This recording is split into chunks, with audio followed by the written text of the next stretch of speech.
Alphamart? Alphamart. Yung mga Alphamart yung maliliit. Diyan sa atin, sa phase 2, sa housing, lahat, dami na nun. Bigay kayo tayong mga ano, Um, ng ano, papel. Inay, ninang Yung na. pamangkin ko sa ano, Saan? Alphamart ang hawak nila. Oh? Hindi ayos. Malaki-laki yun. Marami yun eh. Halos lahat ng buong Luzon. Kumbaga branch ng SM yung Alphamart eh. Ha? Branch ng SM. Yung Alphamart? Oo. Baga dito sa atin, parang mga 7-Eleven, mga tinda-tindahan lang din.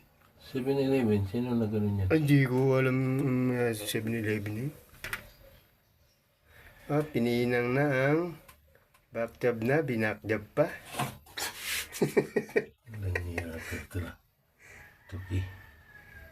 Binakjab mo nga eh. Oo. Kaya mo talaga utok eh.